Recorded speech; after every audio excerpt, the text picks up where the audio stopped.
দেখতে পাচ্ছেন এই পাখি আমার যে খাবার এসেছিল, এই দেখতে পাচ্ছেন ডাউল এসে আমার খাবারটা খেয়ে ফেলতেছে। দেখতে পাচ্ছেন খুবই আপন মনে সে আমার ভোনা ডাউল এবং ভাত যা আছে সে খেয়ে বেশি হলে তারপর আমি খাবো।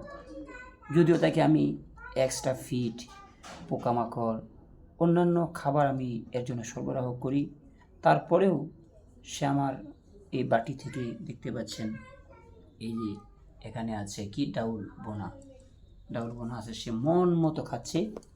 সে যখন তার খাওয়াটা শেষ করবে তারপরে ইনশাল্লাহ আমি খাবো। পাখি আরও আছে, এই জন্য দেখতে পাচ্ছেন দরজা বন্ধ করে দিয়েছি।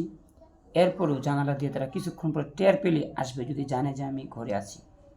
দেখতে পাচ্ছেন সে দিব্যি, সে তার মন মতো খাচ্ছে, একটু কিন্তু ভয় ভীতি তার মধ্যে নাই।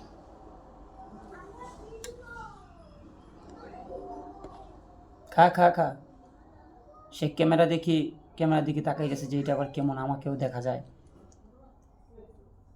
সে খাচ্ছে চতুর্দিকে, আবার ফালাচ্ছেও। এই যে আবার আমার মুখে ছিটালো। আর দেখতে পাচ্ছেন এই হলো পাখি মানুষকে কতটা বিশ্বাস করে, যে একটা বনের পাখি এটাকে উন্মুক্ত, এটা কিন্তু আমি আটকিয়ে রাখি না। এটা গাছে থাকে, যখন তার ক্ষুধা লাগে তখন সে আপন মনে জানালা দিয়ে আসে। আবার কিচিরমিচির শব্দ করলে আমি দরজা মেলি, তখন ঘরের ভিতর আসে। তো এই জন্য পাখির প্রতি মানুষের আন্তরিকতা, মহব্বত এটা একটু ভিন্ন ধরনের।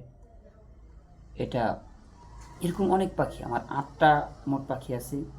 তারা এখন অন্যান্য জায়গায় হয়তো বা খেতে বা কোনো জায়গায় পোকামাকড় খাচ্ছে। আর এটা এখন আমার কাছে আবার একটু পরে ঠিকই খেয়ে চলে যাবে। খা খা।